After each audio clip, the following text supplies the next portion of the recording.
In this video, we will do an example involving a conical water cup. So conical just means in the shape of a cone. So the example says water is leaking out of an inverted conical water cup. So that means sort of an upside down cone at a constant rate. At the same time, water is being poured into the cup at 10 cubic centimeters per minute. The cup has height 10 centimeters and base circumference 9 pi centimeters. If the water level is decreasing at a rate of 100 over 3 pi centimeters per minute when the water level reaches 2 centimeters, what is the rate at which water is leaking out of the cup? Okay, so what I want to first do is give you a chance to quickly pause the problem and see if you can do the first couple steps, which is drawing a picture and assigning variables where we need to assign variables. Just like labeling as much as we can in the picture. So quick pause for 2 minutes to try that. 4, 3, 2, 1, pause it and see if you can do that for about 2 minutes. Okay, that should hopefully be enough time to draw a picture and just assign variables and label everything that we know. Alrighty, let's talk about it together now. So this problem told me it's an inverted conical water cup. So it's an inverted cone, which means I'm going to have this sort of upside down cone shape. So that's the base of the cone, and it's like that. So the tip of the cone is at the bottom, kind of like an ice cream cone shape. Okay, so I just fixed that picture to make it a little bit better. So now I'm going to label stuff that I know for sure. It tells me the height of this cup is 10 centimeters. So 10 is the distance from the top to the bottom. It also tells me the base circumference. So the base circumference is the distance all the way around this base, this circular base. So remember, the formula for circumference is 2 pi r, 2 pi times the radius. And it tells me the circumference is 9 pi. That's going to be equal to 2 pi r. And if I divide the 2 pi, we'll get 9 halves equals r, equals the radius of this base circle. So I'm going to label that because that's not changing. So this radius, this is 9 halves. Okay, what other things should I put in the picture? Well, it talks about, there's some water here. So there's going to be water in this cone up to some height. So I'm just going to label, I'm just going to draw something like that. Maybe that's how high up the water goes to. And water is being poured into this and it's leaking out the bottom. So there's some water that's going to be leaking out the bottom, also being added in.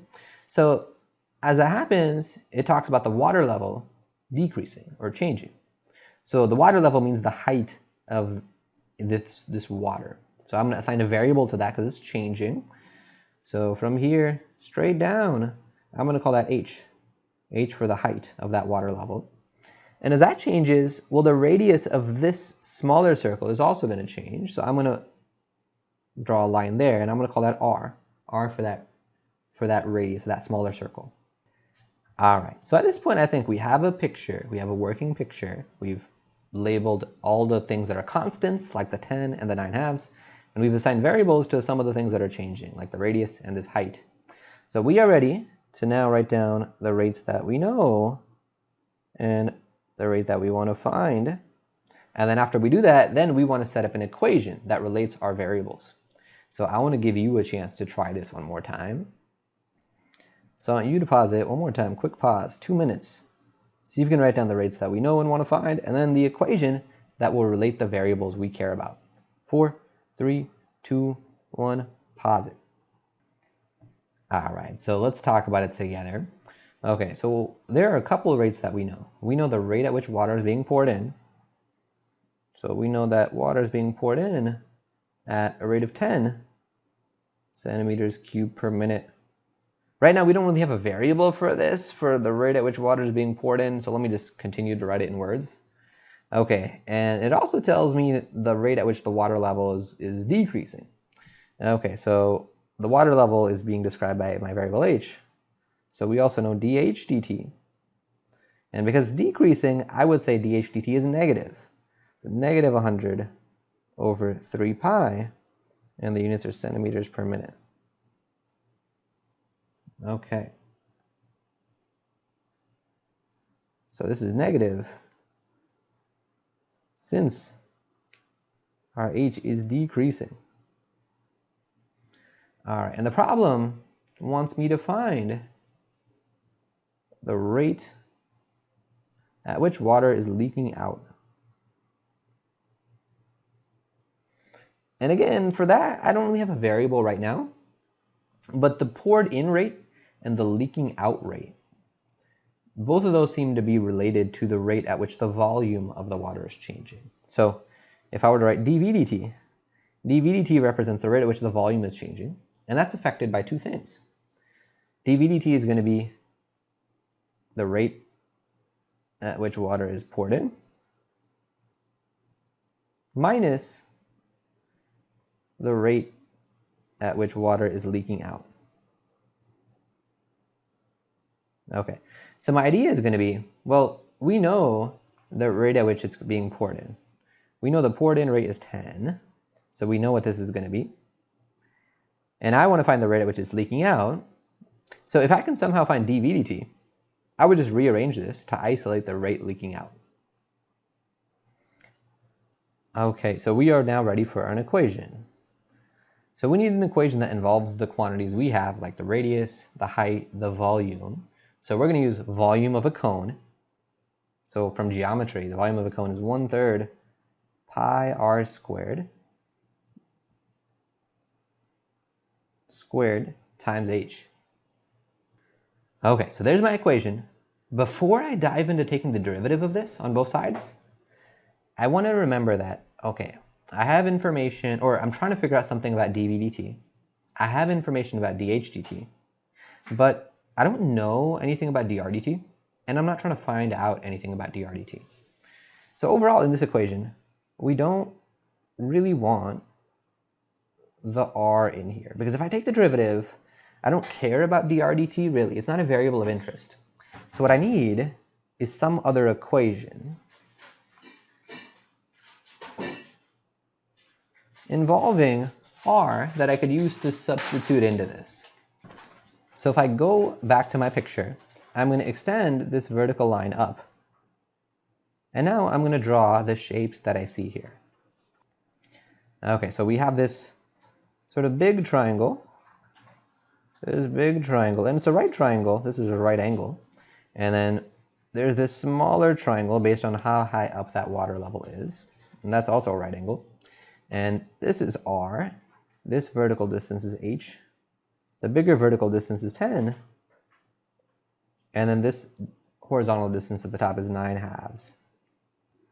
Okay, so at this point, I want you to do another quick pause for 2 minutes and see if you can remember a key thing from geometry that will let us set up an equation based off of what's going on in the picture. Some equation I can write involving the r and the h.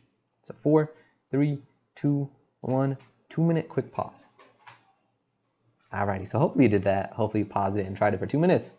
Let's talk about it. So we got this small triangle. We got this small triangle where that's h and that's r. And then we have this big triangle. Okay, where that is 10. This is right angle and this is 9/2. And if we look at these two triangles, okay, they both share this angle at the bottom. So that means this angle here, this angle. All right, so I'm going to mark those angles as being the same. And now they also have the right angles, which are the same. So because of that, because they have two pairs of angles that are the same, the right angle and then this sort of like base tip angle, that means automatically that that third pair of angles has to be the same. So this angle is the same as that angle. We could also just sort of see that from the picture, that those angles look the same. This one looks to be the same as this one. So these two triangles are similar. We have some similar triangles. Okay. So with similar triangles,